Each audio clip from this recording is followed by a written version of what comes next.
지금 실시간 질문으로 많은 학생들이 질문을 해주셨는데요. 이제 중간중간 교수님도 여기 채팅창에 올라온 거 확인하셨죠? 네, 네, 봤습니다. 아주 많은 질문들을 해주셨는데요. 저희 첫 번째 질문부터 한번 다뤄보도록 하겠습니다. 제네식스 S님께서 건강검진을 받을 때 DNA 유전자병 검사하는 것도 유사한 내용인 건가요? 이런 질문을 조금은 해주셨어요. 다른 축이 되겠어요. 지금 제가 DNA 부분도 잠깐 말씀을 드렸고, 이제 같은 DNA를 가졌지만 저는 이제 제 세포는 다 같은 DNA를 가지고 있어요. 하지만 신경세포냐 혈액세포냐 이거에 따라서 이제 다른 전사체를 가지게 되는 건 거거든요. 네. 건강검진 받을 때는 저의 DNA 중에 병을 네. 일으키는 요소가 있는지를 검사를 하게 되는 건 거고요. 세포에서 RNA를 본 거는 세포가 이제 기능을 수행을 하기 위해서 보는 부분이라 조금은 다른데, RNA도 문제가 되는 DNA 정보로부터 RNA가 만들어져서 기능을 잘 못해서, 예를 들면 네. 제가 아니, 이거는 얘가 안 좋은 것 같아요. 치매 유전자를 가지는 그거는 아닌 것 같고, 예를 들면은 제가 그 유전자 중에 그러니까 이거 그냥 얘기하면 되네. 제가 그게 아니라 굉장히 눈이 예쁜 유전자를 가지고 있어요. 예. 가지고 좋습니다. 있는데 좋은 그 예입니다. 유전자를 가지고 있는데 그게 발현이 눈이 예뻐지려면 RNA를 통해서 그 정보가 전사가 되고 단백질을 만들어야 되는 건 거죠. 그래서 이제 RNA에도 그 값이 나타날 수는 있는데, 제가 오늘 말씀드릴 내용은 굉장히 이렇게 그런 이제 결국은 질병의 차이가 되는 건 거죠. 그 부분을 얘기를 했지만 RNA로 검사를 하는 거는 효율적이지는 않아요. RNA는 DNA 중에 일부가 전세되는 거를 또 기술적인 이유로 100% 잡아내지는 못하는, 좀 더 단백질이 만들어질 때 다른 세포가 어떻게 되는지를 보는 부분이라 포커스가 조금 달라서 DNA 정보값이 RNA에 분명 나타나는데 이제 검사 내용이나 제가 이제 말씀드린 것의 포커스는 살짝 다른 것 같아요. 근데 유전자병 검사하는 게 결국 그건 DNA로 검사를 하지만 그게 결국 이상한 RNA로 만들고 이상한 RNA가 이상한 프로테인으로 만들어져서 질병을 내게를 할 수 있거든요. 암세포가 된다든지 다른 그렇죠. 변이세포가 될 수 있다는 걸 얘기하시는 그래서 거죠? 대상은 DNA로 하는 게 훨씬 효과적인데 다 그게 RNA 단백질에 나타날 수도 있는 건 거죠. 네. 두 번째 질문인데요. 도원왕 님이랑 김MJ님께서 해주셨는데, 안젤리나 졸리가 유전인자가 있다고 가슴 절개 수술을 했다고, 절개인가요? 절개 수술을 했다고 들었는데, 만약 인간 세포 지도를 통해서 분석하면 질병 예방을 할 수 있나요?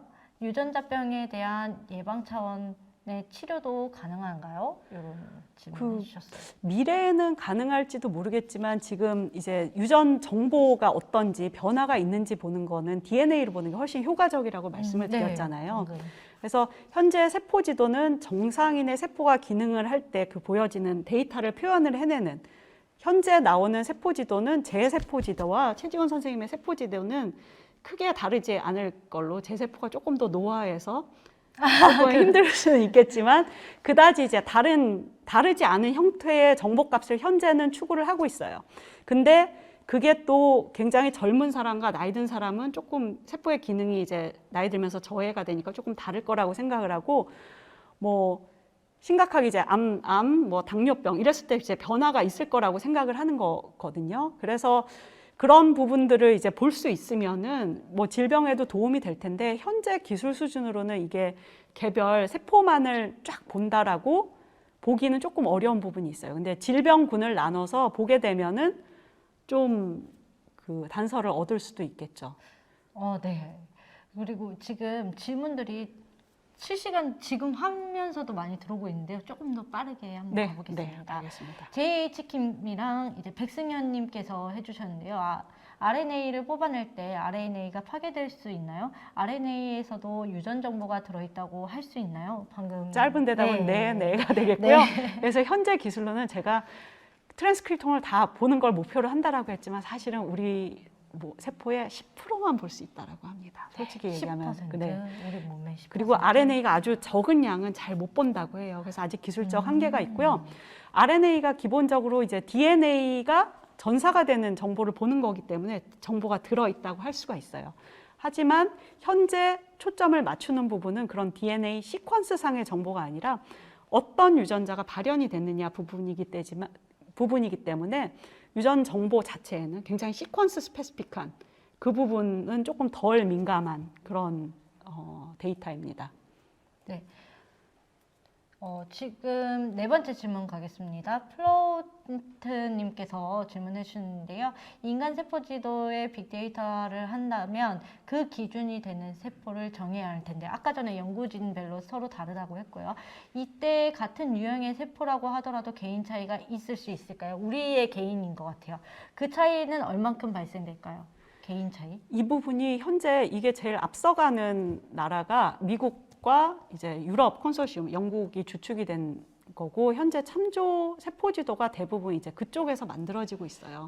사실 서양인의 세포 지도죠. 근데 크게 다르지는 않을 거라고 생각하고 일부는 이제 저 같은 경우는 주로 이제 폐 세포 지도를 만들고 있는데 데이터를 같이 보면 면역 세포도 유사하고 되게 유사해요. 그래서 세포가 기능적으로 뭐 동양인, 서양인 그렇게 많이 차이가 있을 것 같지는 않잖아요. 근데 미묘한 뭐 여러 가지 대사나 차이가 조금 있을 수 있고 그게 표현이 될 수도 있어요. 그런 것 때문에 사실 요즘 이슈가 참조 세포 이제 유전체 지도가 서양인을 기준으로 만들어지는데 이거를 다양화해야 된다. 네. 동양인도 포함이 돼야 되고 저희가 거기에 소외되지 않기 위해서 저희가 이제 그 참조 지도를 만드는 그룹이 휴먼 셀 아틀라스를 하는 그룹이라고 알려져 있는데 현재 우리나라 뭐 싱가포르, 일본, 중국 여러 나라 해가지고 지금 아시안 콘소시엄도 형성이 돼서 우리가 소외되지 않도록 하고 원래 시작한 웨스턴 그룹에서도 다양한 인종을 이제 포함을 하기 위해서 노력을 하고 있는데 현재까지 아주 많은 차이가 있지는 않아요. 보고되어 있지는 않고 거기에 더 나가서 이제 개별 차이가 얼마나 있을지는 현재 수준은 사실 크게 비슷할 거라고 세포의 네. 기능은 비슷하지만 하지만 그 차이가 있을 수 있죠. 조금씩. 네.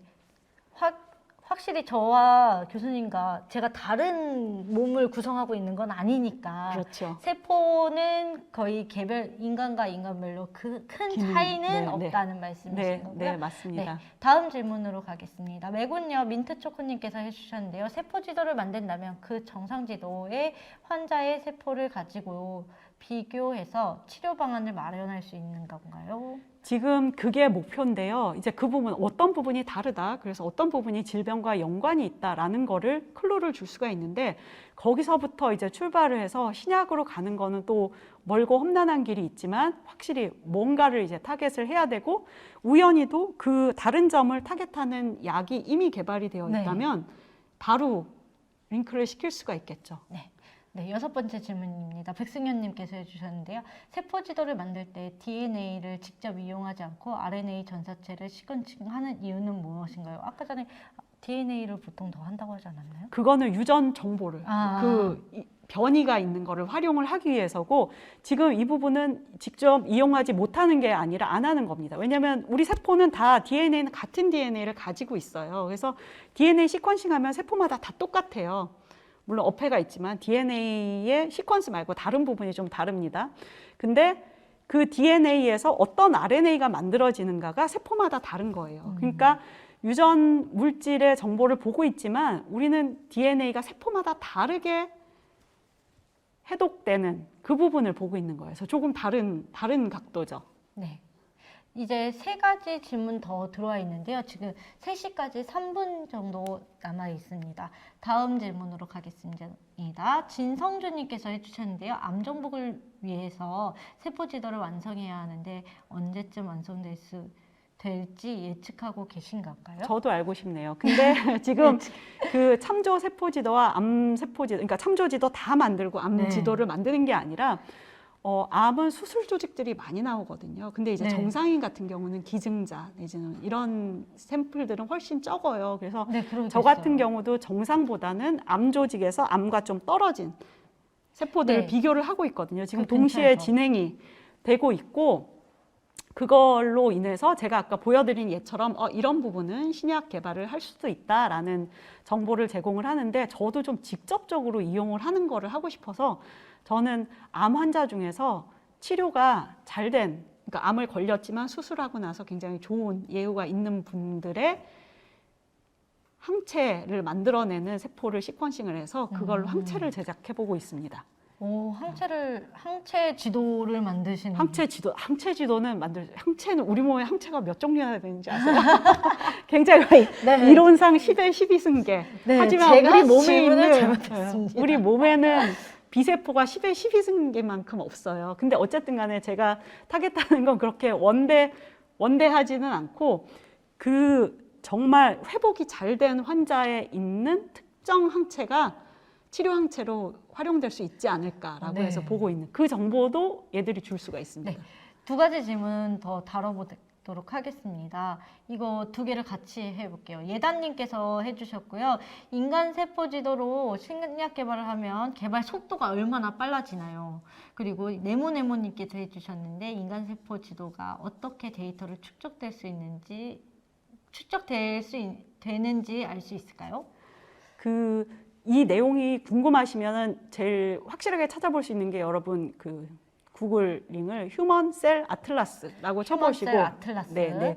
거기 한번 들어가 보시면 이게 이제 그것도 국제 콘소시엄인데 데이터를 공개를 하고자 이제 시퀀싱 된 건 공개를 하면서 서로 과학자들이 이제 공유하고 있어요. 그래서 그게 뭐 전 세계 전체는 아니지만 공유를 하고자 하는 그런 데이터는 얼마나 축적이 됐는지 좀 알 수 있는 그런 부분들이고요. 그리고 이제 저희가 환자 데이터 같은 경우에는 허락을 얻고 할 수 있도록 또 그런 플랫폼들이 많이 나와 있어요. 그래서 이런 이제 데이터 축적 얼마나 됐는지 이런 거는 척도가 아마 휴먼셀 아틀라스라는 데 들어가 보시면은 그게 제일 알 수 있을 것 같고요. 신약 개발을 하면 개발 속도가 얼마나 빨라지나요? 제가 일반적인 정보는 굉장히 초기 단계의 정보기 때문에 이게 과연 얼마나 빠르게 할지는 조금 이제 알 수가 없는 부분이 있는데 이제 쳐다볼 수 있는 윈도우가 되게 많아진 거예요. 제가 아까 항체를 만들어 본다고 그랬잖아요. 네. 저도 이 생각을 한 3년 전쯤에 해서 지금 연구재단 과제를 수행을 하고 있는데 저랑 비슷한 생각을 한 미국 회사가 또 다른 환자에서 항체를 만들어서 그게 지금 임상 2상에 들어가 있다고 해요. 이제 성공을 하면 뭐 개인적으로는 나보다 먼저 했네지만 사실 굉장히 좋은 일이죠. 그래서 이 데이터가 줄 수 있는 데이터가 굉장히 많아요. 그래서 기존에 생각하지 못했던 데이터 형태도 있고 그런 것들을 개발하면 딱 속도가 뭐 2배 빨라진다, 3배 빨라진다라고 할 수는 없지만 좀 더 다양한 공격 포인트를 제공을 할 수가 있고 빨라졌으면 좋겠는데 얼마나 빨라질지는 두고 봐야 되겠네요. 네.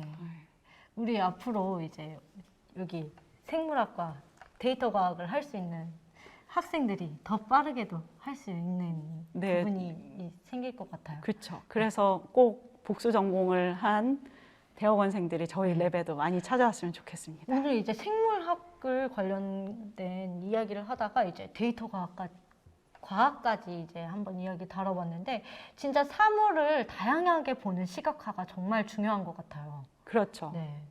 오늘 교수님 여기 실시간 질문까지 쭉 다뤄봤는데 오늘 유튜브를 통해서 학생들을 만난 것 같아요. 많은 학생들을 만난 것 같아요. 네. 혹시 소감이 어떠신가요? 굉장히 재밌고 이렇게 관심이 있는 학생들이 있다는 거를 또 알게 되니까 굉장히 기쁩니다. 대학교 학생 강의와는 확연히 많이 다르죠. 질문도 더 다양하고. 그렇죠. 그리고 대학 강의는 보통 저는 나는 내 말을 할 테니 알아들으라고 알아들어라 라는 형태로 많이 강의를 하게 되는데 질문도 잘 안 하고 학생들 아무래도 그렇죠. 생각해보면 제가 재밌게 하지 않아서 그런 부분도 좀 있는 것 같아요. 근데 오늘은 저도 여러분들이 이제 이쪽 분야에 관심을 갖기를 원하고 또 뭐 아주 미세한 것보다는 이런 분야도 있다라는 거를 소개 위주로 이제 말씀을 드렸기 때문에 굉장히 재미있는 시간이었습니다. 네, 오늘 강연을 해주신 이혜옥 교수님께 다시 한번 큰 박수 드리겠습니다. 감사합니다. 들어주셔서. 긴 시간 참여해주신 모든 분들께 감사 인사드립니다. 이제 토요과학 강연은 6월 5일 토요일 동북아시아 사회경제 변화와 미세먼지 오염으로 찾아뵙겠습니다. 이것으로 토요과학 강연을 마치도록 하겠습니다. 여기 카메라 보고 같이 한번 인사해 볼까요? 네. 그럼 다음에 또 만나요.